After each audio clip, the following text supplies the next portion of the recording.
A'udzu billahi minasyaitonir rajim. Bismillahirrahmanirrahim. Alif lam mim. Dzalikal kitabu la raiba fihi hudan lil muttaqin. Alladzina yu'minuna bil ghaibi wa yuqimunas salata wa mimma razaqnahum yunfikun. Walladzina yu'minuna bima unzila ilaika wa ma unzila min qablik wa bil akhirati hum yuqin. Alif lam mim, itulah Alkitab yang tidak ada keraguan sama sekali dalamnya, sebagai petunjuk bagi orang-orang yang bertakwa, orang-orang yang mereka beriman dengan yang gaib dan mendirikan salat, serta dari apa-apa yang kami rizkikan kepada mereka, mereka pun berinfak. Dan orang-orang yang beriman dengan apa yang diturunkan kepadamu dan apa yang diturunkan sebelummu, dan dengan akhirat mereka sangat yakin. Baik, kemarin kita sudah menjelaskan tentang makna alif lam mim dan juga kalimat dzalikal kitabu la raiba. Kalimat dzalikal kitab di sini ada isim isyarah. Dzalika, itulah Alkitab. Sebagian para ulama tafsir mengatakan bahwa yang dimaksud Alkitab di sini artinya kitab-kitab yang turun dari langit. Berarti mencakup Suhuf, kemudian Taurat, kemudian Injil, kemudian Zabur dan juga Al-Quran. Tetapi kebanyakan para ulama ketika mentafsirkan kalimat Alkitab di sini maksudnya Al-Quran. Ketika Allah Subhanahu wa taala mengatakan dzalikal kitab, itulah Al-Quran, seolah-olah Allah Subhanahu wa taala ingin dikatakan bahwa inilah Al-Quran, kitab satu-satunya yang lebih baik dibandingkan kitab-kitab sebelumnya. Dan ini ditegaskan dengan kalimat setelahnya, la raiba fi, karena di dalam Al-Quran itu tidak ada keraguan di dalamnya. Artinya Al-Quran itu tidak menerima keraguan. Berbeda dengan kitab-kitab sebelum Al-Quran, Taurat, Zabur dan Injil itu masih menerima keraguan. Kenapa? Karena tidak ada jaminan dari Allah Subhanahu wa taala tentang keotentikan. Beda dengan Al-Quran, karena Allah Subhanahu wa ta'ala yang menjaganya. Makanya Allah Subhanahu wa ta'ala berfirman, inna nahnu nazzalna dzikra wa inna lahu lahafidz. Sesungguhnya kami yang menurunkan dzikra, Al-Quran, kami pula yang menjaganya. Jadi yang ada jaminan satu-satunya kitab yang Allah Subhanahu wa ta'ala turunkan itu hanyalah Al-Quran. Al-Quran itu betul-betul dijaga keotentikannya oleh Allah Azza wa Jalla. Makanya ketika Allah Subhanahu wa taala menceritakan tentang kitab-kitab di luar daripada Al-Quran seperti Taurat dan Injil, maka Allah Subhanahu wa taala berfirman, yuharrifunal kalima am mawadhi. Kitab-kitab tersebut sudah ditahrif, sudah dipermainkan, dimasukkan kalam manusia ke dalam kitab-kitab tersebut. Sehingga ketika kemudian ada ucapan manusia yang kemudian dimasukkan ke dalam kitab-kitab Allah, tentu sudah tidak otentik lagi, karena sudah tercampur kalam Allah dengan kalam manusia. Dari sini menunjukkan bahwa tidak ada kitab langit yang Allah turunkan yang paling dijaga oleh Allah Subhanahu wa taala melebihi Al-Quran. Sebab kalau satu huruf saja bergeser dari tempatnya, itu langsung diketahui.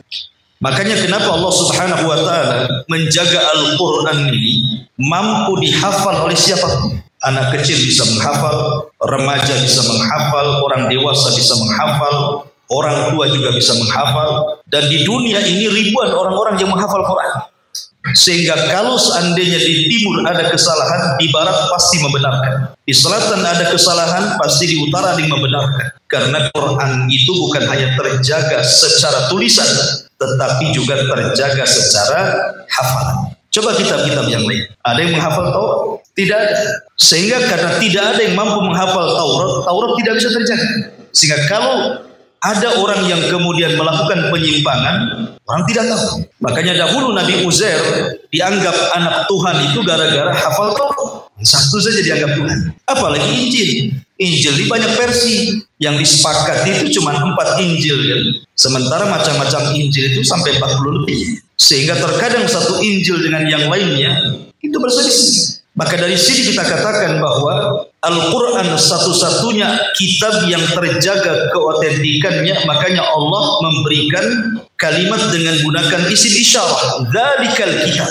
Itulah Al-Kitab. Seolah-olah itulah satu-satunya kitab yang lebih mulia, lebih terjaga dibandingkan kitab-kitab yang lainnya. Kenapa? La raiba fi. Karena tidak ada keraguan-raguan di dalamnya. Apa maknanya? Maksudnya tidak ada keraguan di dalamnya. Makna kalimat tidak ada keraguan-raguan di dalamnya artinya begini, bahwa Al-Quran ini penuh dengan macam-macam isi. Isi Al-Quran itu kan macam-macam, Tuhan. Terkadang bicara tentang masalah Allah Subhanahu wa ta'ala, wujud Allah. Maka ketika Al-Quran bicara tentang wujud Allah, maka kita tidak ragu bahwa Allah itu ada. Walaupun seandainya kita tidak bisa melihat, tapi kita yakin bahwa ketika Al-Quran menghabarkan tentang sifat-sifat dan nama-namanya, menunjukkan bahwa keberadaan Allah itu yakin ada. Karena Quran menceritakan, dan Quran itu mengajarkan keyakinan. Tidak ada keraguan. Jangan ragu kita tetapkan wujud Allah. Atau ketika Allah Subhanahu wa ta'ala bicara tentang akhirat, ada padang mahsyar, ada hisab, ada timbangan, ada pembagian suhuf, ada titian siratal mustaqim, ada surga, ada neraka. Ini kan harus diyakini. Tidak boleh ada keraguan. Makanya Allah mengatakan semua isi kitab itu la raiba. Semua isi Al-Quran itu tidak ada keraguan-raguan. Kita harus yakin. Ketika Allah Subhanahu wa ta'ala bicara tentang akhirat, kita harus yakin adanya akhirat. Ketika Al-Quran bercerita tentang alam kubur, kita harus yakin adanya alam kubur. Ketika Al-Quran bercerita tentang alam akhir, tentang adanya padang mahsyar, hisab, mizan, suhuf, sampai kepada surga dan neraka, maka kita harus yakin. Kenapa? La raiba fi. Karena tidak ada keraguan isi Quran. Terus yakin. Atau umpamanya ketika Allah Subhanahu wa ta'ala menceritakan tentang penciptaan langit dan bumi, Allah kan menghabarkan kepada kita bahwa Allah menciptakan langit dan bumi itu dalam 6 hari. Kita harus yakin. Diketahui hikmah dan tidaknya kenapa harus 6 hari. Bukankah Allah bisa menciptakan dalam sekejap pun Pak? Tetap kita harus yakin. Karena Quran itu tidak boleh ada keraguan. Atau contohnya ketika Allah Subhanahu wa ta'ala menceritakan tentang sifat-sifat orang-orang yang beriman dan apa yang dijanjikan kepada mereka. Sifat-sifat orang munafik dan apa yang dijanjikan kepada mereka. Sifat-sifat orang kafir dan apa yang dijanjikan kepada mereka. Maka kita harus yakin bahwa orang yang beriman akan masuk surga. Orang munafik, orang kafir masuk neraka. Yakin. Jangan ragu-ragu gitu. Kenapa? Karena Al-Quran yang menjelaskannya. Dan Allah mengatakan la raiba. Lihat kalimat ini diletakkan di permulaan surah Al-Baqarah. Karena ini surat pertama yang diletakkan. Kita akan melewati setelah Al-Baqarah itu Al-Imran, An-Nisa, sampai ke Qul A'udzu birabbin nas. Maka kita akan banyak melewati hal yang terkadang masuk di akal atau tidak. Sehingga di permulaan Al-Quran Allah sudah tegaskan bahwa isi Quran itu la raiba fi. Tidak ada keraguan. Sehingga kita harus yakin semua isi Quran itu benar. Apa yang dihabarkan Allah Subhanahu wa ta'ala semua kita benarkan. Apa yang diperintahkan Allah dalam bentuk hukum kita yakin semua ada keadilan. Hukum Allah itu semua adil. Tidak ada kezaliman sama sekali. Dan kita harus yakin sekali lagi karena Allah mengatakan la raiba, tidak ada keraguan di dalamnya. Ma'asyiral muslimin yang dimuliakan Allah Azza wa Jalla. Saya akan contohkan kenapa kita harus yakin tentang Al-Quran. Di zaman Nabi, ketika Allah Subhanahu wa ta'ala turunkan ayat ghulibatir rum fi adnal ardi min ba'di ghalabihim sayaghlibun. Rum dikalahkan oleh Persia. Tetapi nanti setelah itu beberapa tahun maka Romawi akan mengalahkan Persia. Ketika terdengar oleh Abu Bakar Siddiq radhiyallahu anhu Dan ketika itu kan kejadiannya sebelum Rasul hijrah. Jadi mereka, para sahabat masih tinggal di Mekah. Terdengarlah oleh para sahabat dan orang-orang musyrik bahwa terjadi perang besar antara Persia melawan Romawi. Kalah pula Romawi. Sementara secara agama, Persia dekat dengan orang-orang musyrik, sementara Romawi dekat dengan orang Islam. Kenapa? Karena Persia penyembah api, sementara orang-orang musyrik penyembah berhala, sama-sama agamanya musyrik. Sementara Romawi itu Nasrani, diturunkan kepada mereka kitab. Sama dengan kita juga diturunkan kepada kita kitab Al-Quran. Allah turunkan kepada mereka Injil, Allah turunkan kepada kita Al-Quran, sama-sama diberi kitab. Artinya Romawi lebih dekat ke Islam, sementara Persia lebih dekat ke musyrik. Terdengarlah Romawi kalah oleh Persia. Sehingga orang-orang musyrik Arab itu senang sekali. Kemudian datang kepada para sahabat Rasul mengejek dan mengatakan, katanya kalian agama kalian paling benar, diturunkan kepada kalian kitab. Lah kenapa Romawi bisa dikalahkan Persia, maka sebentar lagi kami juga bisa mengalahkan kalian. Itu bahasanya orang-orang musyrik ini. Akhirnya Abu Bakar Siddiq radhiyallahu an datang kepada Rasul menceritakan tentang ejekan mereka. Maka ketika itu turun ayat ini. Ghulibatir Rum fi adnal ardi min ba'di ghalabihim sayaglibun. Turun surah Rum. Ya. Ghulibatir Rum, ya sekarang Romawi dikalahkan. Sekarang Romawi dikalahkan. Tapi ingat, nanti beberapa waktu setelahnya Romawi akan mengalahkan Persia. Ketika turun ayat ini, Abu Bakar sangat yakin. Karena yang menghabarkan Allah, bukan Rasul yang bicara. Wa ma yantiqu anil hawa in huwa illa wahyun yuha. Gak mungkin Rasul bicara asal jeplak saja bahasa kita. Datang Abu Bakar kepada pembesar Quraisy, ada yang mengatakan datang kepada Abu Jahal, ada yang mengatakan datang kepada Umayyah bin Khalaf. Pokoknya salah satu dari pembesar Quraisy. Kemudian mengatakan, ya memang sekarang Romawi kalah dengan Persia, tetapi saya siap taruhan bersama kalian.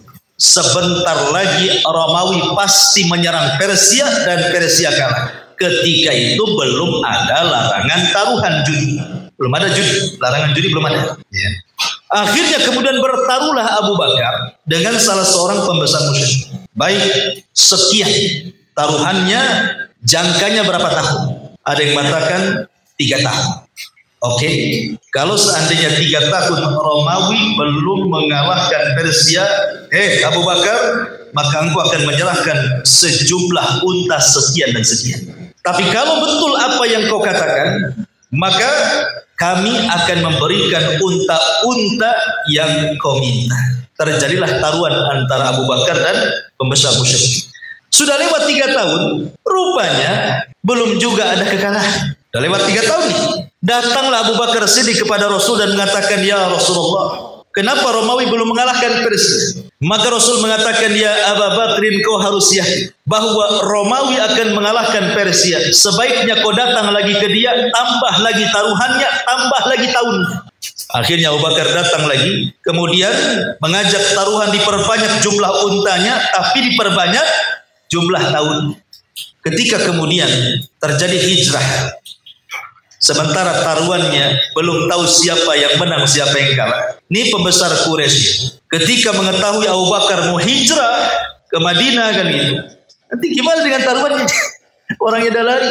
Maka sebagai jaminannya Abu Bakar kemudian meletakkan salah satu putranya Abdurrahman ibn Abi Bakar. Kalau aku ada di Madinah, kau tinggal tuntut sama anak. Ketika kemudian sampai di kota Madinah terjadi perang Badar. Rupanya yang taruhan dengan Abu Bakar itu mati pula di perang Badar. Dan setelah perang Badar terjadi peperangan Romawi dan Persia. Romawi menang, Persia kalah. Kata Abu Bakar, ya Rasulullah, kita sudah bertaruh. Orang yang bertaruh dah mati. Cemana dengan unta-untanya menang Abu Bakar. Karena setelah itu kan dilarang, tidak boleh taruhan. Maka kata Abu Bakar, ambil, tuntut ke anaknya. Maka Abu Bakar ngambillah di anak-anaknya, karena bapaknya sudah taruhan. Ya kan? Tapi syahidnya di sini betul-betul Romawi mengalahkan Persia. Itulah yang dikatakan la raiba fi. Tidak ada keraguan, pasti terjadi apa yang dihabarkan Quran itu. Itu maksudnya.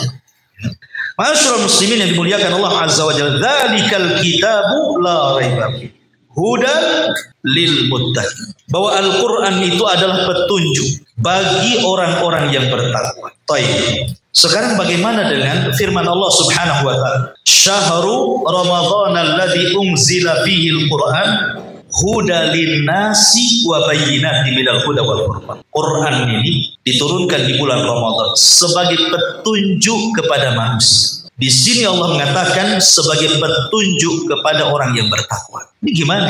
Dalam Al-Baqarah seolah-olah dikhususkan bahwa Al-Quran itu hanya petunjuk bagi orang yang bertakwa. Tapi dalam ayat yang lain di Al-Baqarah juga bahwa Al-Quran itu bukan hanya petunjuk bagi orang yang bertakwa saja, tapi bagi seluruh manusia.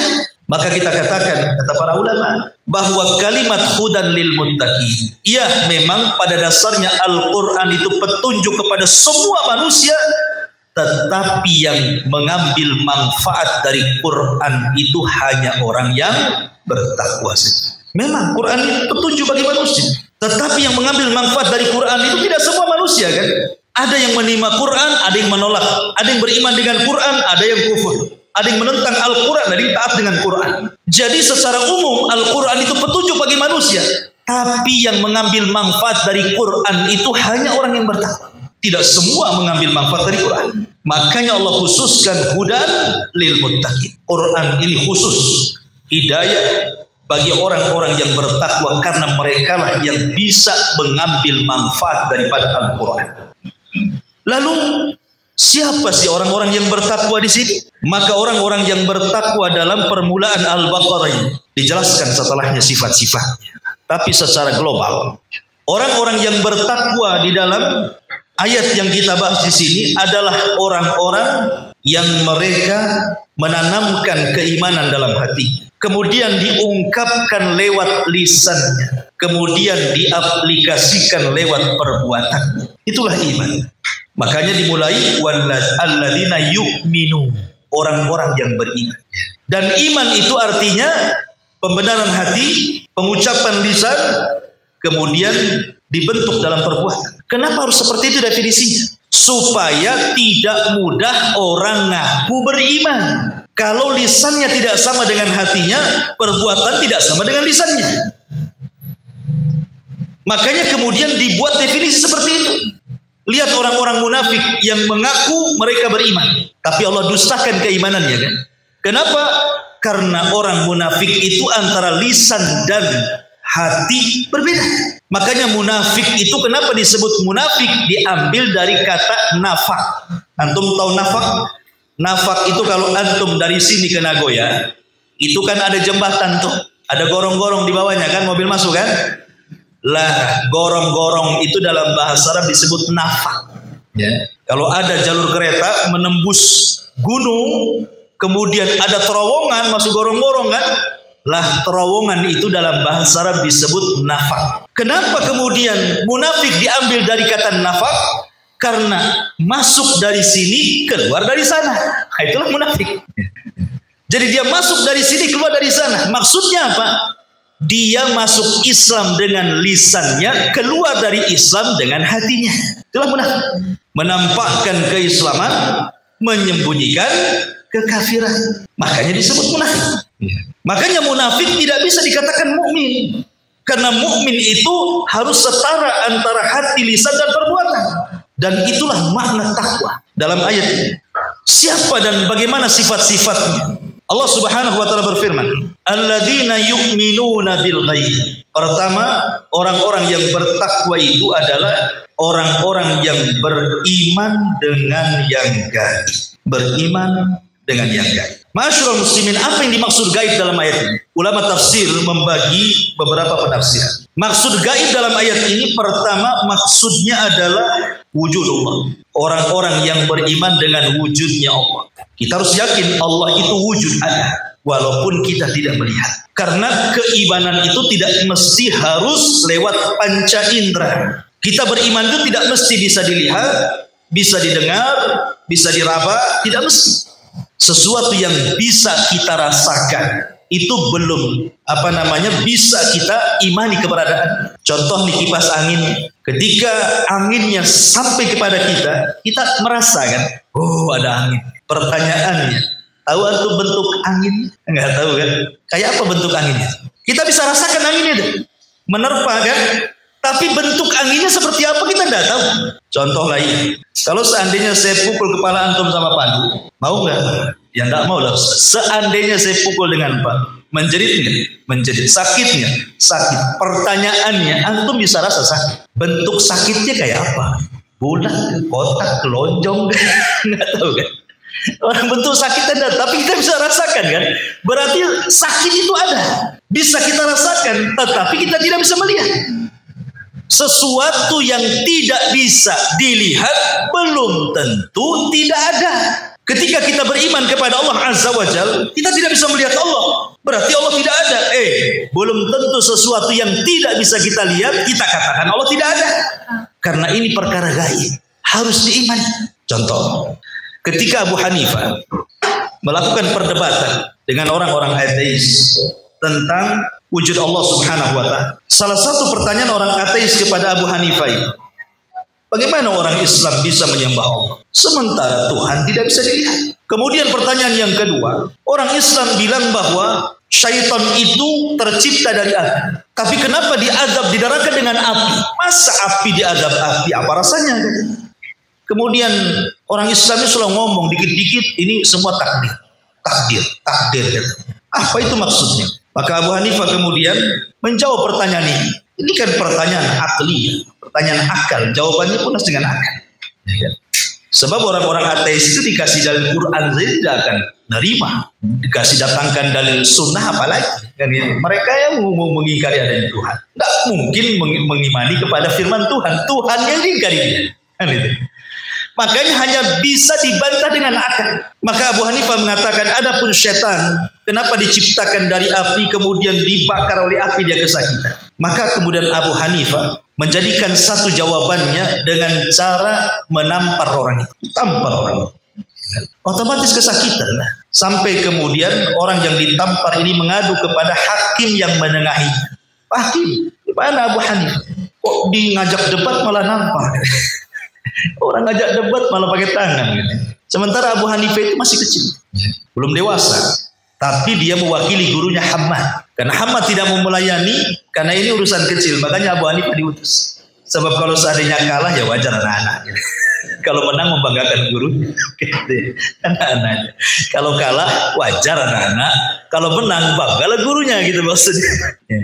Karena begini kan ceritanya kan, gurunya Abu Hanifah ini mimpi. Dia mimpi. Dalam mimpinya aneh. Yang mimpinya Abu Hanifah. Abu Hanifah ini mimpinya diceritakan sama gurunya Hamad. Kata Abu Hanifah, wahai guruku, semalam saya mimpi. Kata Hamad, mimpi apa kamu? Begini, saya melihat pohon besar, pohon rindang. Tahu-tahu ada babi di bawah. Duduk pula babi itu di bawah pohon. Tiba-tiba kemudian ranting pohon itu jatuh, kena kepala babi itu. Babi inilah. Kira-kira apa takwilnya? Gurunya tidak mau jawab. Sampai berkali-kali baru Abu Hanifah menjawab sendiri. Ketika gurunya tidak bisa menjawab Hamad takwil mimpinya, ketika Hamad kemudian didatangi orang yang ngajak debat di hadapan halayak orang ramai, kata Hamad, aku tidak bisa datang karena ini bicara tentang zat Allah, takut memfitnah manusia. Kata Abu Hanifah, wah, jangan-jangan ini maksud mimpiku. Hamad bingung, apa maksudmu ya Abu Hanifah? Karena Abu Hanifah masih kecil. Jangan-jangan gitu. Yang dimaksud pohon itu adalah kamu. Yang dimaksud babi itu jangan-jangan ngajak debat itu orang ateis gitu. Yang dimaksud ranting patah kemudian kena kepala babi kemudian pergi itu saya itu. Oh iya paham gitu. Takwil mimpinya Abu Hanifah itu. Makanya Abu Hanifah diutus untuk debat tuh. Lah salah satu dalam perdebatan ini soalan Abu Hanifah mukul orang itu kesakitan lah. Karena masalahnya mukulnya bukan pakai tangan, pakai kendi dari tanah. Kendi dari tanah itu tampakkan sama badannya sakit. Makanya Abu Hanifah kemudian ketika dilerai oleh hakim, apa maksudmu? Jawab saja pertanyaan. Kata Abu Hanifah, aku sudah menjawabnya. Adapun aku pukul kendi ini terbuat dari tanah. Sementara manusia itu kalau menurut otak orang ini, kita tercipta dari tanah. Dia kan tercipta dari tanah, kendi dari tanah. Kalau tanah dilempar tanah, harusnya tidak sakit. Itu maksudnya ya. Dia kan tercipta dari tanah, ini kendi dari tanah. Kalau dia lempar ya biasa saja, tanah ketemu tanah kan. Kenapa dia sakit katanya kan? Menunjukkan bahwa setan itu tercipta dari api. Ketika diazab dengan api, dia pun merasakan sakit. Tapi perlu diketahui bahwa penciptaan setan dari api itu satu saja. Bapaknya setan, iblis saja kan gitu ya. Yang diciptakan oleh Allah dari api itu cuman ada yang namanya Sumya, ada yang mengatakan Azazil, wallahu a'lam. Tapi yang jelas bahwa cuman satu saja. Adapun turunannya tidak, karena kalangan jin dari kalangan setan pun mereka sama dengan manusia, punya istri, punya anak, sama. Ada RT, RW, lurah, ada partainya juga, kampanye juga, gitu ya. Sama kehidupan mereka dengan kita itu kurang lebih. Dekat-dekat pemilihan presiden ya kampanye juga. Jadi sama, nggak kurang lebih aja kehidupan mereka dengan kita ini. Tidak ada bedanya. Artinya bahwa penciptaan mereka sudah tidak dari api lagi, karena sudah mengalami pernikahan. Sama dengan manusia yang diciptakan dari tanah itu cuma satu, Adam saja. Adapun anak turunannya bukan dari tanah lagi.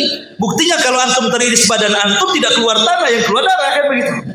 Masyaallah muslimin yang dimuliakan Allah Azza wa Jalla. Ini jawaban yang pertama. Jawaban yang kedua, ketika aku pukul kau dengan kendi tadi, bukankah kau merasakan sakit? Ya, jelas sakit lah. Pukul kau tak sakit, itulah sakit ya. Sekarang saya tanya, coba sifatkan bentuk sakit seperti apa? Ya tidak tahulah bentuknya. Kau bisa melihatnya? Tidak bisa. Mendengarnya? Tidak bisa. Merabanya? Tidak bisa. Sebagaimana engkau tidak bisa mensifatkan angin rasa sakit seperti apa karena engkau tidak pernah melihat, mendengar ataupun meraba. Begitu juga Allah, Tuhan kita dan Tuhan kalian semua. Memang kita tidak bisa melihat, tetapi bukan berarti sesuatu yang tidak bisa dilihat tidak ada wujud. Nah, jadi ini debat akal dengan akal namanya. Tetapi dengan itu kan masuk di akal. Lalu siapa yang mengumpulkan kita di sini? Siapa coba? Apa kita ada janjian kumpul di sini? Kan tidak. Ah, inilah takdir. Allah takdirkan kita kumpul di sini. Selesai. Ya, satu pertemuan selesai. Jadi bicara tentang al-ghaib dalam ayat ini maksudnya apa? Wujudullah. Ada yang mentafsirkan bahwa yu'minuna bil ghaib, beriman dengan gaib itu maksudnya beriman dengan al-qada wal qadar. Maksud gaib di sini adalah al-qada wal qadar. Bahwa takdir manusia itu gaib. Makanya jangan pernah berdalil dengan takdir. Karena kita tidak tahu takdir kita seperti apa. Kita kan tidak tahu. Emang antum tahu takdir antum seperti apa? Ini semua gaib. Maka jangan pernah berdalil dengan takdir. Ada orang ada kelainan seksual, homo, ya. Kemudian kita katakan kamu homo tidak boleh, penyakit, tobat. Mungkin Allah sudah takdir saya harus begini. Nanti kalau takdirnya sembuh saya sembuh kok. Dari mana kamu tahu takdir kamu seperti itu? Kapan kamu berhenti maksiat? Ya mungkin ditakdirkan masih doyan maksiat Ustaz. Nanti kalau sudah bosan pun ditakdirkan juga bosan maksiat. Tidak ada yang tahu dengan takdir itu. Gimana kalau seandainya takdirnya waktu maksiat kamu mati?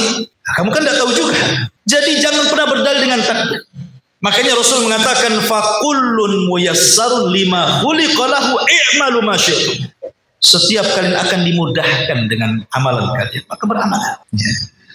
Yang ketiga ada juga yang mengatakan bahwa yang dimaksud gaib di sini artinya mencakup apa yang dikabarkan Nabi SAW. Kullu ma akhbara bihi Nabi SAW min ashratis saati wa adabil qabri wal hashri wal nashri was sirati wal mizani wal jannati wal nar. Maksudnya beriman dengan yang gaib ini adalah setiap yang dikabarkan Rasul dari tanda-tanda kiamat, baik tanda-tanda kiamat kecil ataupun tanda-tanda kiamat besar, kemudian azab kubur, kemudian kumpulnya manusia di padang mahsyar, kemudian disebarnya catatan, kemudian sirat titian, kemudian timbangan termasuk surga dan neraka. Maka itu yang harus kita imani, alladzina yu'minuna bil ghaib. Dan semua pendapat-pendapat ini benar semua, karena itu semua perkara gaib.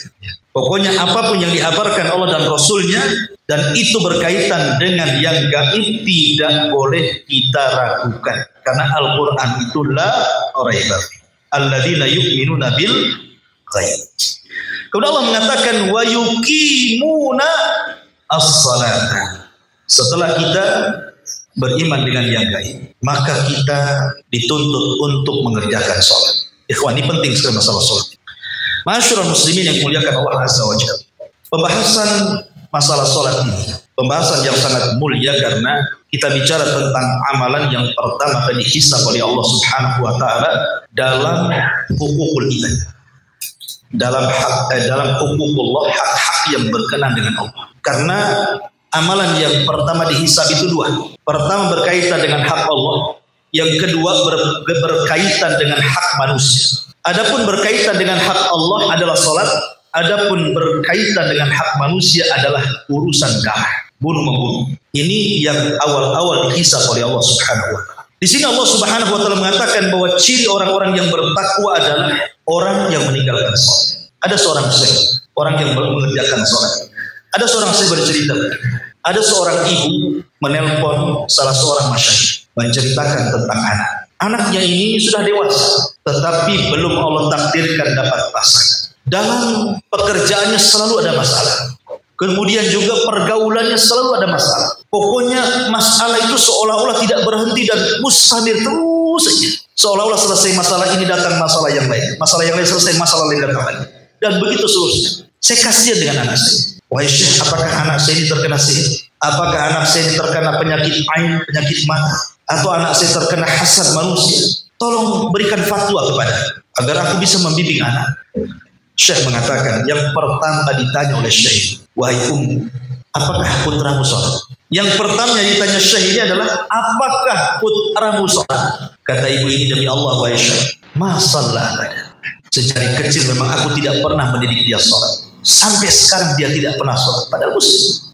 Maka Syekh mengatakan, jangan-jangan penyebab kesulitan putramu itu karena putramu tidak sholat. Kemudian Syekh mengatakan, sholat ini hablun bainal abdi wa rabb. Dia adalah tali yang menghubungkan seorang hamba dengan Allah.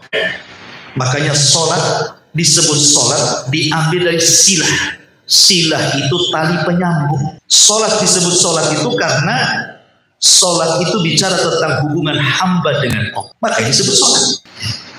Ketika tali penghubung hamba dengan Allah putus, berarti hamba ini terlepas dari Allah Subhanahu wa taala. Ketika terlepas hubungan antara dia dengan Allah karena terputus talinya, berarti terputuslah penjagaan Allah dengan hamba tersebut. Boleh jadi anakmu seperti ini karena suka meninggalkan sholat. Karena orang yang tidak sholat, dari permulaan dia bangun saja, dia sudah melakukan dosa besar yang Allah dimaksiati di sini. Dia bangun pagi, dia meninggalkan sholat fajar. Berarti bangun dari tidur saja, dia sudah melakukan dosa besar.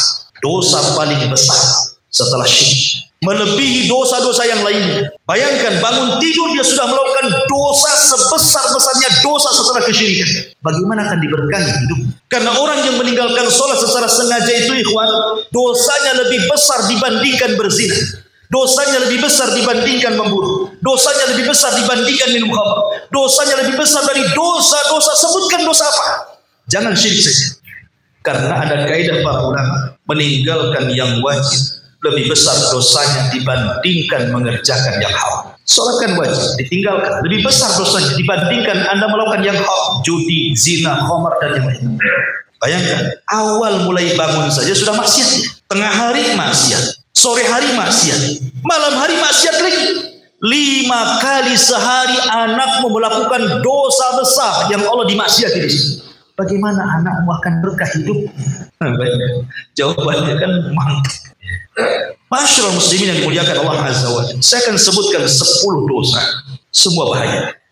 Dan ini bagi anda yang dengar di YouTube juga ibrah, bisa disebar dan antum bisa sebarkan ke yang lain. Bagaimana dosa orang yang meninggalkan sholat itu? Ya man tarika sholat isma. Dengarkan orang yang meninggalkan sholat. Pertama, orang yang meninggalkan sholat dan terus menerus seperti itu, hakikatnya dia setiap hari mendapatkan ejekan dari syaitan. Dia diejek oleh syaitan. Bagaimana bentuk ejekan? Dalam sebuah hadis yang dikeluarkan Imam Muslim dan juga Bukhari dan lainnya, dari hadis Abdullah ibn Mas'ud radhiyallahu anhu, qala, dia mengatakan, dzukira inda Nabi sallallahu alaihi wasallam rajulun fakina ma zalana iman hatta asla. Kata Abdullah bin Mas'ud radhiyallahu an, dia berkata, diceritakan di sisi Nabi sallallahu alaihi wasallam seorang laki-laki yang dia terus tidur, tidak bangun salat fajar sampai terbit matahari. Tidak ada keinginan bangun. Apa kata Nabi sallallahu alaihi wasallam? Kata Nabi sallallahu alaihi wasallam, "Dzaka rajulun bala syaitanu fi udhuni." Itulah orang yang telinganya dikencingi syaitan setiap malam. Setiap malam setan mengencingi telinganya. Ada penafsiran ulama hadis. Apa yang dimaksud setan mengencingi telinganya? Penjelasan yang pertama, maksudnya setan mengejek dia, menghina dia dengan cara mengencingi. Coba bayangkan ya, kalau antum saya ludahi wajah, kan telinga bagian wajah, ada kepala, anda ludahi telinga antum, wah gitu, mana nggak? Terhina, terhina. Oke, saya buat bukan ludah, saya kencingi. Saya kencingi lagi itu telinga antum. Kira-kira perasaan antum gimana? Jadi orang yang meninggal sholat itu sedang dihina sama setan. Kita jadi kencingi gitu, marah luar biasa. Ini setan kencingi telinga. Nyantai aja dikencingi setan. Memang betul-betul antum kencingi orang itu. Ini makna yang pertama. Makna yang kedua, makna hakikatnya betul-betul setan itu kencing di telinga antum. Seperti antum masuk ke toilet antum kencing, itulah setan kencing, betul-betul kencing. Tapi bentuk kencingnya setan apakah sama dengan kencing antum? Ya tentu beda. Kalau sama ya sudah budak. Ya beda lah. Tapi yang jelas, ya mungkin seperti itu makna. Makna yang ketiga, maksudnya setan mengencingi telinga kita itu, telinga kita dibuat tuli sehingga dia menolak nasihat. Kan hanya di setan, orang nasihat tidak peduli sama dia. Mau diomongin aja itu degil keras kepala. Nggak pernah sholat itu telinganya tertutup. Naudzubillah. Coba ya, ini orang-orang yang meninggal sholat seperti ini hukumannya. Ini yang kedua, orang yang meninggalkan sholat, maka di pagi harinya sampai siang harinya sampai sore harinya Allah buat dia tidak punya semangat hidup. Allah buat dia tidak punya semangat hidup, malas. Kemudian banyak masalah yang tidak tahu sebabnya kenapa. Kok ada aja masalah itu? Sebabnya nggak tahu apa. Tahu ada masalah saja. Dalilnya mana? Sebutkan dalam hadis Nabi Shallallahu Alaihi Wasallam dari Abu Hurairah radhiyallahu anhu. Hadis ini dikeluarkan Imam Bukhari. Nabi Shallallahu Alaihi Wasallam bersabda, "Yaqidu syaitanu ala qafiyati ra'si ahadikum idza huwa nam salasa uqad." Yadribu kulla uqdatin alaika laylun tawil farhun fa in istayqadha fa dzakara Allah in hallat uqdatun fa idza tawaddaa in hallat uqdatun fa idza shalla in hallat uqdatun fa asbaha nashitan tayyiban nafsi wa illa asbaha khabithan nafsi kaslan.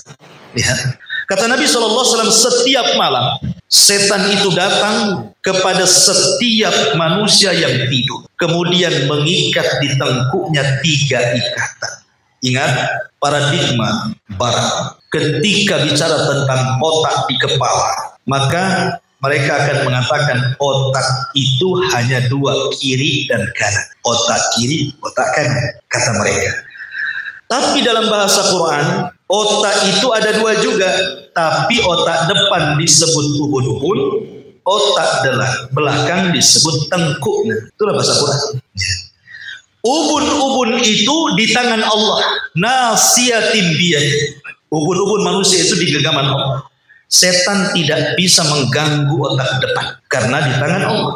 Sehingga setan itu hanya bisa mengganggu otak belakang. Diikatlah otak kita itu 3 ikatan. Kemudian dibuatnya dia malas dan tidur terus. Ketika hampir mendekati subuh, maka setan akan membisikkan di telinganya dan mengatakan, lailun tawilun farqud. Tidurlah, malam masih panjang. Gitu ya. Itu lagunya setan. Tidur gitu. Malam masih panjang gitu. Tetapi kalau dia lawan bisikan itu, bangun dia. Maka ketika bangun dia langsung berdoa, Alhamdulillahilladzi ahyana ba'da ma amatana wa ilaihi nusyur, hilang satu ikatan. Fa idza tawadda, dia langsung wudu, hilang dua ikatan. Fa idza shalla in halat uqdatun, ketika dia salat hilang tiga-tiganya. Apa kata Rasul? Fa asbaha nasyitan thayyiban nafsi. Di pagi harinya maka dia akan semangat, punya semangat hidup, jiwanya akan baik dan tidak tersentuh masalah. Makanya kawan, kita bisa rasakan kalau antum bangun di sepertiga malam, walaupun antum capek, ya kan, capek, antum bangun tahajud sampai sholat fajar sampai subuh, adalah ngantuk-ngantuk dikit. Tapi ketika sudah agak pagi, jam 7, jam 8 hilang ngantuknya, nggak ada perasaan lemah. Itu bisa rasakan. Coba saja, nggak ada, tetap aja sama dengan orang yang tidur full. Bahkan terkadang ada orang yang tidur full, bukan full lagi, full gitu ya. Saking tidur lagi. Udah tidur ya jam 8 malam, bangun jam 7, sarapan tidur lagi, bangun duhur, habis duhur lemes ya badannya. Loh, padahal tidurnya berjam-jam itu. Kenapa? Ini hadisnya. Kalau kalau dia tidak asbaha khabisan nafsi kaslah. Kalau dia tidak melakukan seperti itu, tidak bangun berzikir, tidak wudu dan tidak sholat subuh, jadilah jiwanya buruk, banyak masalah, tidak tahu sebabnya, dan jadilah dia pemalas. Lihat orang yang meninggal shorting, sehari 3 ikatan, 2 hari 6 ikatan, 3 hari 9 ikatan, 100 hari tak ruwet ikatan. Cuma itu murah ikatan, benar. Itu makanya orang nggak sholat itu masalah itu. Ini satu. Yang kedua, yang ketiga, ya, ikhwan, ini yang lebih ngeri. Ketika Nabi SAW di Isra Mi'rajkan dari hadis Samurah bin Jundab, dan hadis ini juga dikeluarkan Imam Bukhari, semua riwayat Bukhari. Jadi ketika Nabi SAW suatu ketika dibawa oleh 2 malaikat, Rasul sedang tidur, tiba-tiba dalam mimpinya, dan mimpi Nabi itu wahyu. Ingat, mimpi Nabi itu wahyu, karena terkadang wahyu itu lewat mimpi. Seperti Ibrahim bermimpi menyembelih anaknya, ya harus betul-betul disembelih karena mimpi Nabi itu wahyu. Makanya ketika setan datang kepada Ibrahim, ya Ibrahim, atadbahu ibnataka li ajli ru'ya. Ibrahim, kau mau menyembelih anak gara-gara mimpi? Mikir dong, kata Ibrahim. Enggak jawab, ambil batu dilempar. Allahu Akbar. Ya. Jadi mimpi para nabi itu wahyu. Kata Nabi SAW, ataniya lailata atiya, datang 2 malaikat malam semalam membawa diri. Kemudian 2 malaikat mengatakan kepadaku, intolik, maka aku berjalan bersama. Sampai ketika ada sebuah tempat yang paling tinggi, aku tidak sanggup berjalan. Maka diambillah malaikat, dibawa ke atas. Rupanya sampai di atas diperlihatkan banyak orang yang sedang diadab, disiksa, diperlihatkan adab kubur. Salah satunya kata Nabi SAW, dia mengatakan, aku melihat wa idza rajulun muttaji'un, tiba-tiba aku melihat ada orang yang diterlentangkan. Wa idza akharu qa'imun alaihi bisakhrati, di sampingnya ada orang yang berdiri, di tangannya batu besar. Kemudian wa idza huwa yahwi bisakhratil ra'si, tiba-tiba orang yang di samping ini membenturkan batu yang di tangannya ke kepala orang yang sedang baring di bawahnya, hancur dan remuk kepalanya. Ketika hancur dan remuk kepalanya, Allah ganti dengan kepala batu. Kemudian diremukkan lagi seperti itu, diganti dengan kepala batu, dan begitu seterusnya. Ketika itu kata Nabi SAW, mahada, siapa orang ini? Kenapa disiksa sedemikian sadisnya? Maka kata Nabi SAW, menjelaskan, kata Nabi SAW, li'annahu yanamu anis salatil maktubah, sebab saat datang waktu-waktu sholat yang 5 waktu harusnya dia sholat, malah tidur. Ini hadis Bukhari dari sahabat Samurah bin Jundab radhiyallahu anhu. Kalau seandainya Allah takdirkan kita diperlihatkan adab kubur hari ini, mungkin betapa banyak kita melihat ada orang-orang yang dikubur itu mungkin setiap hari dibentur-benturkan kepalanya dengan batu sampai remuk, kemudian diganti dengan kepala baru, dan itu akan terus berlangsung sampai kiamat dibangkitkan. Apa enggak takut orang-orang yang meninggalkan sholat?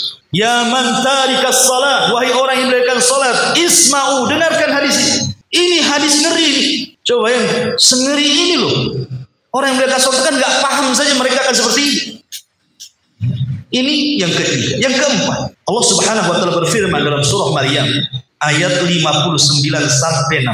Allah mengatakan fa khalafa min ba'dihim khalfun adha'us salata wattaba'us syahwata fasawfa yalqauna ghayya. Maka akan datang sekelompok orang di akhir zaman yang mulai meremehkan salat dan banyak mengikuti syahwat. Maka mereka akan dilempar yalqauna ghayya, ke tempat yang disebut dengan ghayy. Apa ghayy? Ulama tafsir mengatakan ghayy adalah wadin fi jahannam khabisan khabisa ta'mih ba'ida qa'ri. Ghayy itu artinya adalah satu lembah di dalam neraka jahanam yang sangat busuk sebusuk-busuknya dan sangat dalam sedalam-dalam. Jadi orang yang meninggalkan salat disediakan satu tempat dalam neraka jahanam dalam bentuk lembah yang menakutkan. Dan ayat ini surah Maryam 59 sampai 60 ini diperkuat dengan surah Al-Maun. Allah mengatakan fawailun lil musallin alladzina hum an salatihim sahun alladzina hum yuraun. Wail, neraka wail bagi orang-orang yang salat yang mereka lalai dalam salatnya dan suka riya dalam salat. Apa itu wail? Kata para ulama, wail itu adalah wadin fi jahannam, sebuah lembah di neraka jahanam, yahwi fihil kafiru arba'ina kharifa qabla an yablugha qa'rahu. Kalau seandainya ada orang kafir jatuh dari titian siratal mustaqim, itu baru sampai dasar di lembah yang disebut dengan wail itu selama 40 musim atau 40 tahun baru sampai di dasar. Itulah wail. Sampai disediakan sama Allah bentuk wail, ghayy, lembah yang menakutkan, neraka jahanam yang jahanam sendiri ketakutan dengan lembahnya. Setiap hari dia meminta perlindungan kepada dari lembahnya. Pada lembahnya ada di dalam jahanam, jahanamnya ketakutan. Luar biasa. Ini yang nomor 4. Yang nomor 5, dan ini yang paling bahaya. Jangan sampai kita dihukum seperti ini. Salah satu nikmat terbesar pada hari kiamat adalah ru'yatullah, memandang Allah Subhanahu wa taala. Tidak ada nikmat yang lebih besar di akhirat melebihi daripada sorga itu sendiri. Padahal kalau cerita sorga itu malah ainun ra'at wala udhunun samiat wala khatara ala qalbi bashar, kan? Sorga itu kenikmatannya tidak bisa dilihat, didengar, dirasakan, dipikirkan pun tidak bisa kita. Saking nikmatnya. Tapi ru'yatullah, melihat wajah Allah, jauh lebih nikmat dibandingkan sorga itu sendiri. Makanya ketika Allah Subhanahu wa taala datang kepada penduduk sorga dan mengatakan, "Saluni ma syi'ta, hadza yaumul masjid." Minta-minta lagi, apa yang kurang? Lihat bagaimana karimnya Allah Subhanahu wa taala. Apa yang kurang? Minta-minta, ini hari tambah nikmat kepada kalian. Maka ahlu sorga mengatakan, "Alam tubayyid wujuhana wa tudkhilana al-jannah wa tubaiduna 'anil nar." Bukankah kau sudah memutihkan wajah kami, kau masukkan kami ke surga, kau keluarkan kami neraka? Ini sudah cukup ya Allah. Sudah cukup. Maka kemudian Allah mengatakan, "Tidak, aku akan beri nikmat yang jauh lebih besar daripada surga." Dibuka tabir yang merupakan cahaya. Semua penduduk surga melihat wajah Allah, semua berteriak dan mengatakan, "Demi Allah, tidak ada nikmat yang lebih besar dibandingkan melihat Allah." Akan tetapi tarikus sholat, orang yang meninggalkan sholat, maka mereka tidak akan melihat Allah. Perhatikan hadis. Hadis dari Jarir ibn Abdillah al-Bajali radhiyallahu anhu. Hadis ini disepakati Bukhari Muslim. Kunna inda Nabi sallallahu alaihi wasallam fa nadhara ila al-qamari lailatal badr. Kata beliau, kami duduk bersama Nabi, tiba-tiba malam itu memang sedang purnama, besar-besarnya bulan, maka kami semua melihat bulan. Kata Nabi sallallahu alaihi wasallam, "Inna satarawna rabbakum kama tarawna hadzal qamar la tudamuna fi ru'yah." Kau lihat bulan itu, ya wahai Rasul, kalian akan melihat Allah seperti engkau melihat bulan, tidak berdesak-desakan. Coba kalau bulan purnama, antum rebutan mau nengok bulan, enggak. Cukup antum negak ke atas gitu. Nampak bulan? Berdesak-desakan? Tidak. Bukan kayak tengok konser, desak-desak kan? Enggak, lihat bulan itu nampak. Jadi melihat Allah seperti itu, bukan disuruhkan dengan bulan, tetapi disuruhkan melihatnya. Karena Allah ya bukan bulan. Bulan itu mah. Kemudian kata Nabi SAW, Fa in istata'tum alla taghlibu 'ala salatin qabla tulu'i syamsi wa qabla ghurubiha faf'al.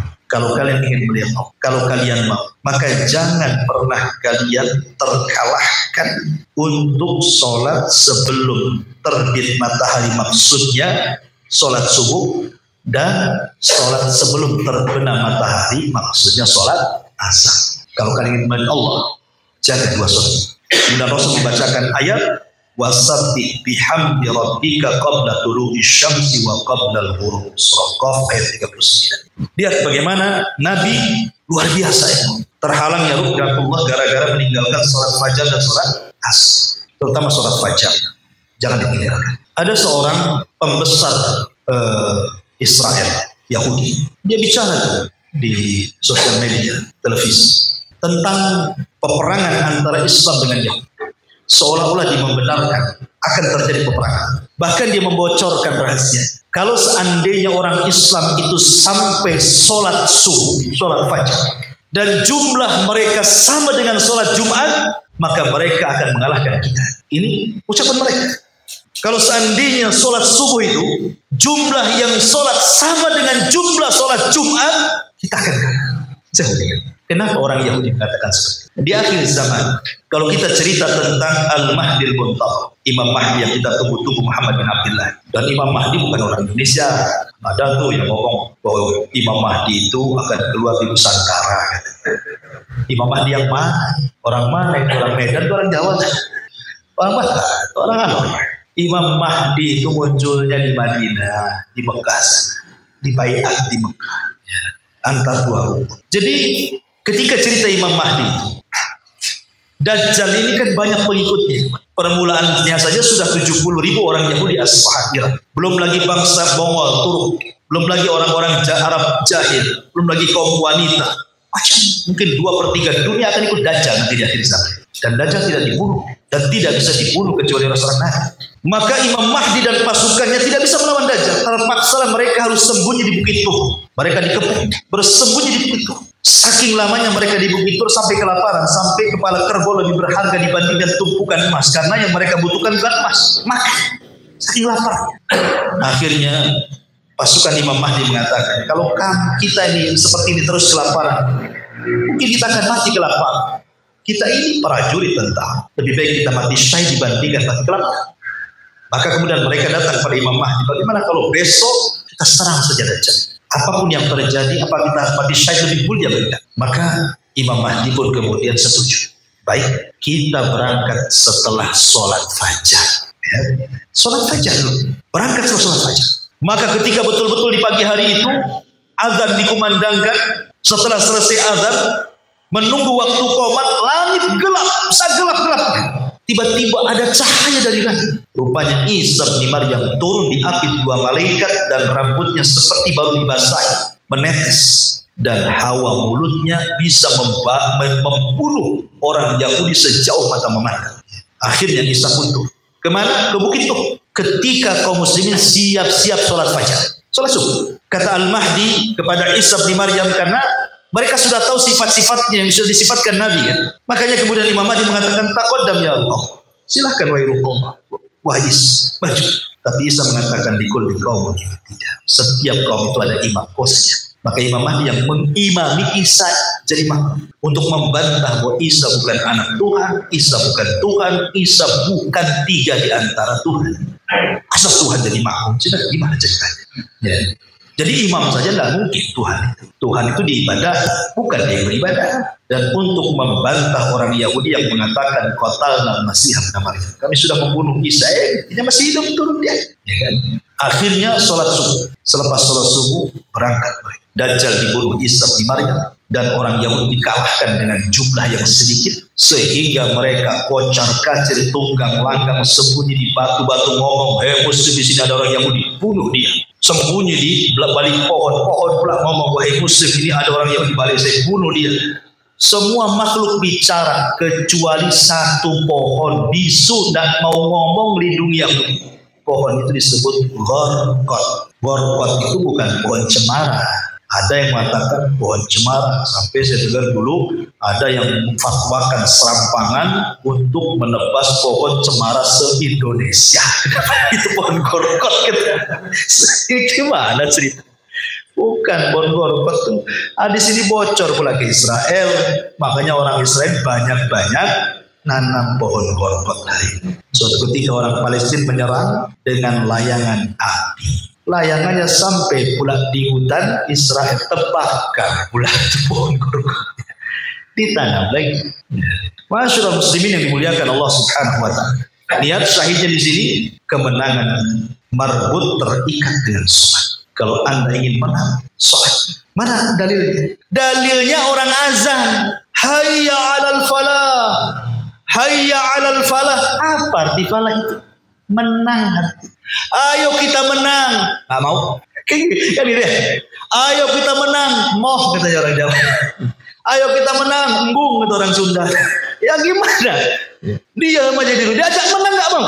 Ingin angan-angannya Islam ingin berpuasa. Sholat pun tidak. Kemenangan itu marbut bil falah.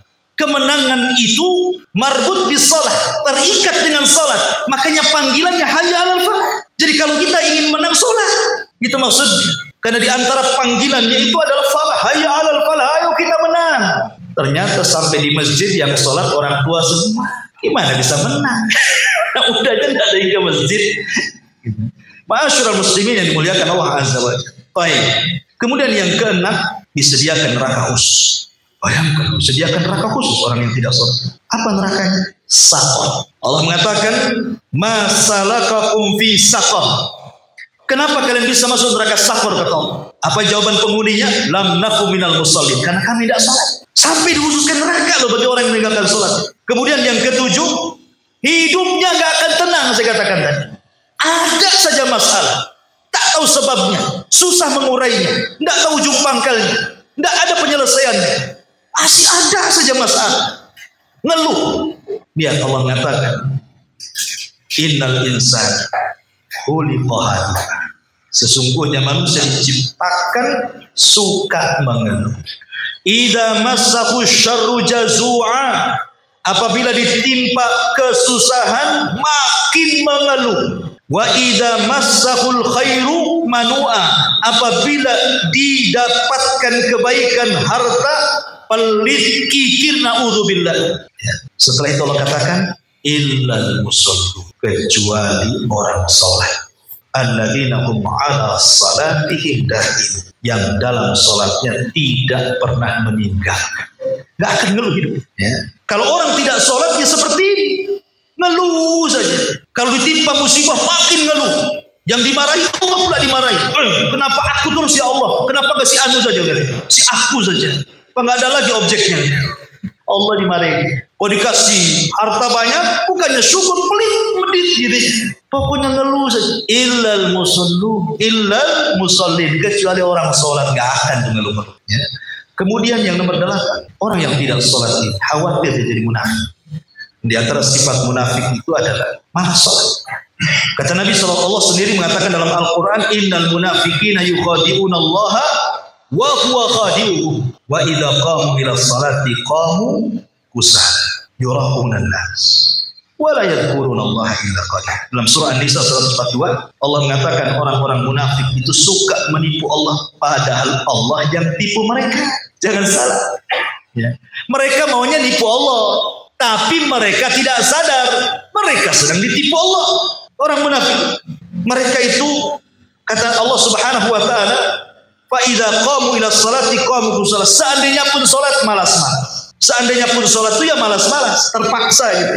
Dan mereka tidak mengingat Allah kecuali itu. Dan Rasul mengatakan, afdhalus salati 'alal munafiqin salatul isya wa salatil fajr. Seberat-berat salat bagi orang munafik itu adalah salat isya dan salat fajar. Tak mau orang itu salat isya dan fajar orang munafik. Kemudian yang nomor 9, ini lagi yang bahaya. Orang yang tidak salat, maka dia satu neraka dengan Fir'aun, satu neraka dengan Qom, satu neraka dengan Haman, dan satu neraka dengan Ubay ibn Khalaf. Semua orang kafir, orang jahat. Mau satu neraka dengan Fir'aun? Siapa yang mau satu neraka dengan Fir'aun? Kadang-kadang adalah seorang artis itu, naudzubillah. Dia redo kalau masuk neraka. Gak apa-apa saya masuk neraka. Biar ketemu artis ini, artis itu, artis luar negeri disebutnya mana? Alhamdulillah. Biar ketemu artis ini, artis itu, pemain sepak bola ini, pemain sepak bola itu. Naudzubillah, gila ini wanita. Semoga Allah gilakan sekali. Mungkin gila kan ya. Masa ada orang ngomong? Mana akal? Jangankan masuk neraka. Coba jari kamu tuh masukkan ke lilin. Kuat nggak sejam taruh jarinya di lilin? Terbakar semua. Apalagi neraka. Itu api dunia itu satu bagian daripada 70 bagian panasnya api neraka. Hanya satu bagian dikeluarkan ke dunia. Itu udah bisa membakar dunia. Gimana yang 69 ya? Jadi memang kadang-kadang ketua kepalanya orang depan. Jadi Nabi SAW mengatakan, keluarkan dari Imam Ahmad, kata Nabi SAW dari sahabat Abdullah ibn Amr ibn As radhiyallahu anhu, "Man lam yuhafid 'alaiha lam yakun lahu nurun wala burhanun wala najatun wa husyira yaumal qiyamah ma'a fir'auna wa haman wa qarun wa ubay bin khalaf." Dalam hadis Nabi SAW, siapa yang tidak menjaga salat 5 waktu, maka tidak akan diberikan cahaya, tidak akan diberikan bukti dan tidak akan diselamatkan, dan mereka akan dikumpulkan pada hari kiamat bersama Fir'aun, bersama Haman, bersama Qarun, dan bersama Ubay bin Khalaf. Dikumpulkan dengan orang-orang kayak itu yang gak sholat. Kemudian yang terakhir, ini yang paling ngeri sekali. Orang yang tidak sholat, Nabi gak akan kenal kita. Coba rugi sekali kalau Nabi gak kenal kita pada hari kiamat. Gak kenal, mau ngaku-ngaku umatnya Nabi lo gak kenal dengan kamu. Nabi gak kenal dengan ente, gak kenal sama sekali. Bayangkan, Nabi gak kenal kita, cuma mau ngasih syafaat. Kenal pun tidak, masa kan nolong, saya gak kenal kamu. Dan itu dijelaskan dalam hadis Nabi SAW. Dari hadis Abu Hurairah radhiyallahu anhu, kata Nabi SAW, "Taridu alayya ummatil haud," akan datang umatku nanti pada hari kiamat ke telaga. Kemudian wa ana adzudun nas anhu kama yadudur rajulu ibila rajuli an ibili. Qalu ya Nabi Allah, ata'rifuna?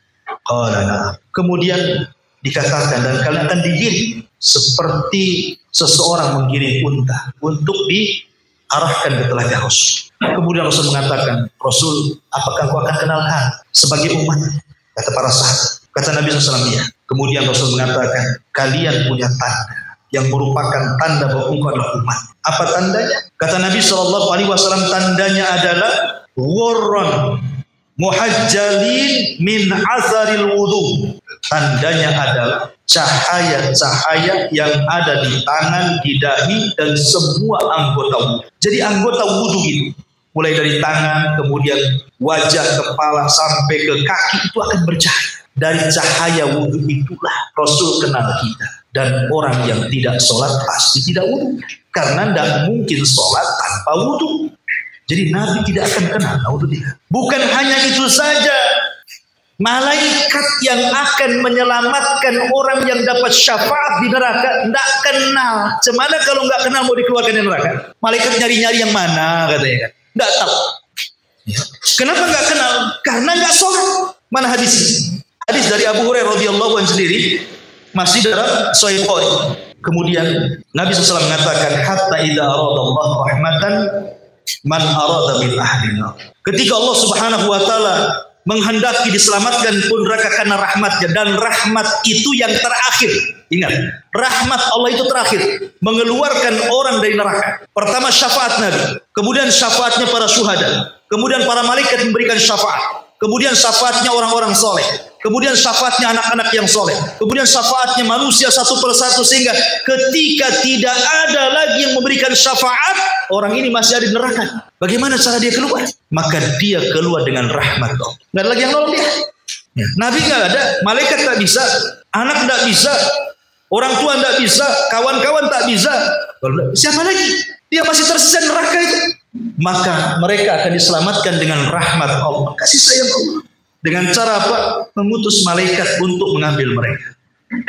Bagaimana caranya malaikat mengambil mereka, dan bagaimana cara tahu harus orang itu diselamatkan? Maka Nabi SAW mengatakan, "Ya'rifunahu bi athari sujud wa harramallahu 'ala nar an ta'kula athara sujud."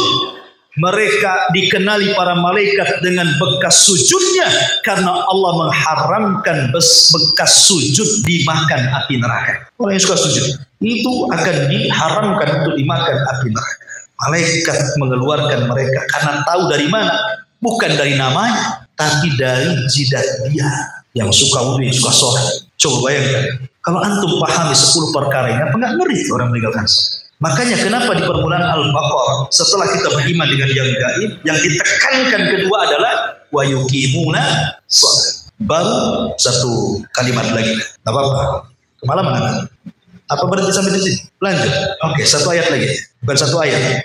Ayat sedikit. Wa mimma razaqnahum yunfiqun. Wa mimma razaqna, dari apa yang kami rizkikan. Maksud rizki itu artinya setiap yang bisa dimanfaatkan, itu namanya rizki. Baik benda, baik uang, baik pakaian, benda apa sajalah selama bisa dimanfaatkan disebut rizki, ya.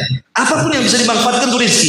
Apapun yang bisa dimanfaatkan boleh kita sedekahkan. Ikhwan, kalau kita membahas sedekah, maka kurang lebih dengan masalah sholat juga banyak keutamaan yang akan diraih. Salah satunya adalah, kalau saya bertanya kepada Anda, mau diazab ataukah mau diberikannya? Mau masuk surga atau mau masuk neraka? Pasti jawabannya ingin masuk surga, ya Ustaz. Ingin dapat nikmat, masa masuk neraka dan diazab? Kalau begitu, sedekah. Perhatikan sebenarnya. Nanti di padang mahsyar, manusia itu akan berdiri. Ingat, posisi manusia di padang mahsyar bukan kayak posisi antum sedang dikumpulkan di lapangan. Kalau antum dikumpulkan di lapangan 17 Agustusan, dikumpulkan oleh pemerintah di lapangan sini, di Putri atau di mana, antum masih bisa lah beli es, bisa antum sambil duduk, bisa antum sambil baring, bisa lah sambil kipas-kipas. Tapi di sana yang jual esnya saja tidak jual es, nggak bawa gerobak di sana. Karena orang itu dibangkitkan khufatan, uratan, hurlan, buhman, kata Rasul. Tanpa dikhitan, tanpa alas sandal, tanpa ada pakaian di badan, dan tanpa bawa barang sedikit pun. Ya telanjang gitu saja, nggak bawa pakaian aja tidak. Apa yang mau dikasihkan orang? Sementara posisinya berdiri, tidak ada yang duduk. Sebab kalau duduk tenggelam dengan keringatnya, berbaring makin lagi telalap dengan keringatnya. Jadi posisi mereka berdiri berdasarkan firman Allah Azza wa Jalla, yauma yaqumun nas. Yaqum, pada hari manusia berdiri semuanya di hadapan Rabb. Matahari dekatkan 1 mil, panas terik luar biasa. Kita aja seminggu di tak hujan-hujan nih. Oh Allah, kipas ini sudah AC, kipas pula dibantu. Susah. Pokoknya mau tidur saja, aduh, badannya cemas karena panas. Pertanyaannya, mau nggak pada hari ketika matahari diletakkan di atas kepala, tiba-tiba datang payung sehingga kita bisa menaungi kepala kita dari matahari. Ketika kalau terik-terik matahari ada payung, di dunia saja pakai payung sudah senang, dipayungi sehingga kepala kita tidak tersengat dengan 1 mil matahari di atas kepala. Mil itu ada 2 penafsiran. Kata rawi hadis mengatakan, saya tidak tahu maksud Nabi mil itu. Apakah kalimat milun itu alat untuk celak? Celak itu kan ada ambil-ngambilnya itu, tusuk-tusuknya itu namanya mil dalam bahasa. Coba kalau mil itu artinya tutup celak paling panjang 1 jengkal. Berarti kalau mil maknanya alat celak, berarti kepala 1 jengkal di atas kepala. Kemudian kata rawi, apakah mil itu alat celak ataukah mil itu artinya jauhnya jarak? Ada 1 kilo, ada 1 mil. Oke lah kalau 1 mil itu artinya jarak, tetap masih dekat. Kalaulah matahari tidak Allah letakkan di porosnya, jauh sedikit dari bumi, bekulah bumi. Dekat sedikit dari bumi, terbakarlah bumi. Makanya Allah letakkan di situ. Coba nikmat Allah, meletakkan matahari itu nikmat Allah. Jangan sampai lebih jauh, jangan sampai lebih dekat. Pas di porosnya. Jauh sedikit, bekulah kita. Nggak usah masuk kulkas. Kalau dekat-dekat pula terbakar semuanya. Makanya pasti itu nikmat, meletakkan saja dia. Allah itu mengkira-kira luar biasa. Itu nikmat. 1 mil, tiba-tiba ada payung naungi kita dari matahari. Kata Nabi SAW, kalau Anda ingin dapat payung sedekah, sab'atun yudhilluhumullahu fi dhillih yauma la dhilla illa dhilluh. 7 kelompok yang akan mendapatkan naungan di hari yang tidak ada naungan kecuali naungan Allah pada hari kiamat. Salah satunya dari 7 orang itu rajulun tasaddaqat biyaminih, seorang laki-laki yang bersedekah dengan tangan kanannya, tangan kiri tidak tahu. Artinya saking ikhlas, sedekah sembunyi-sembunyi. Dan sedekah sembunyi-sembunyi itu luar biasa ya. Sampai-sampai Rasul mengatakan sedekah sir tutfi'u ghadab. Kalau saya tanya sama antum, mau dimarahi Allah, dimurkai Allah, atau dimaafkan Allah? Tentu jawabannya pengen dimaafkan Allah, pengen mendapatkan ampunan dari Allah. Kalau Allah sudah murka, jangan lagi kita gunung pun dihancurkan. Kalau murka, jangan lagi kita laut pun ditumpahkan. Kalau Allah sudah murka, bintang dijatuh-jatuhkan, langit digulung, kiamat ditegakkan. Itu kalau sudah murka. Pertanyaannya, antum mau dapat murka atau tidak? Kalau tidak ingin mendapatkan murka, sedekah. Kenapa? Karena Rasul mengatakan shadaqatu sir tutfi'u ghadab. Sedekah yang sembunyi-sembunyi itu menahan murkanya Allah. Jadi kalau Allah murka dengan kita supaya jangan murka, sedekah. Bahkan yang lebih hebat lagi, kalau antum banyak masalah, nggak tahu sebabnya, kok susah kali ya keluar dari masalah ini. Buka bisnis bangkrut, buka jualan gulung tikar, baru kawin cerai, baru bangun rumah besoknya roboh, kena angin badai. Pokoknya banyak masalah saja, pokoknya banyak kali masalah. Pertanyaannya, mau nggak antum diberikan kemudahan, dihilangkan masalahnya, hidupnya tenang, senang? Maka saya katakan sedekah. Karena Nabi SAW yang mengatakan sana'ul ma'ruf taqi masari as-su. Sana'iul ma'ruf, melakukan kebaikan dengan sedekah.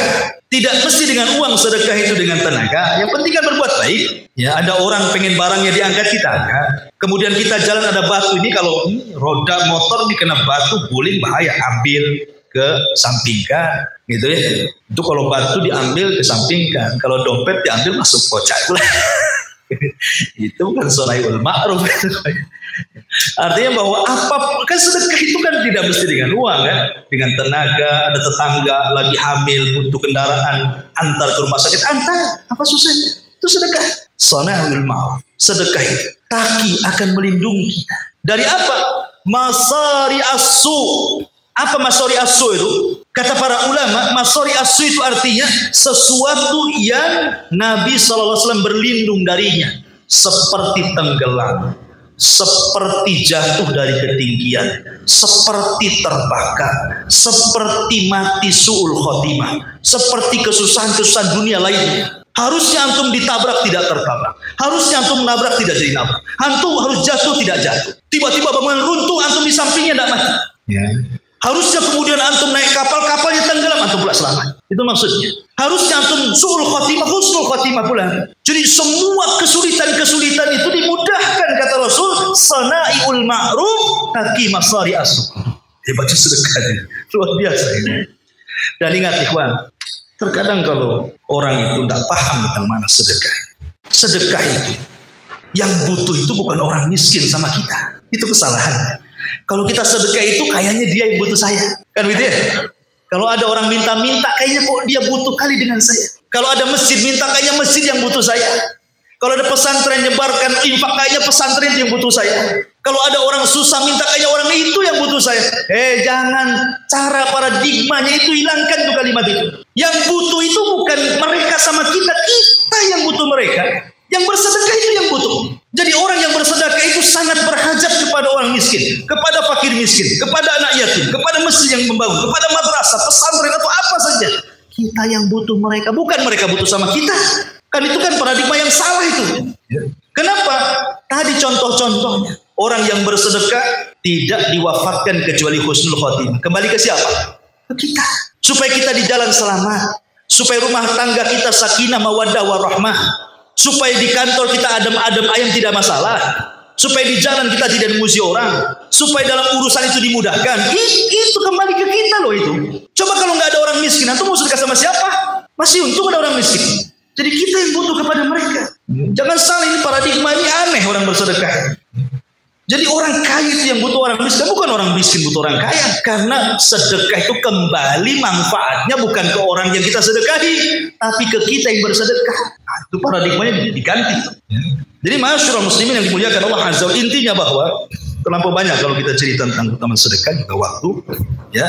Maka di sini ada 3 poin pertama yang sudah kita bahas, bahwa Al-Quran itu sesuatu yang tidak ada keraguan, petunjuk bagi orang yang bertakwa, dan ciri orang yang bertakwa, 1, beriman kepada yang gaib, 2, melaksanakan sholat, dan yang 3, suka bersedekah atau berinfak.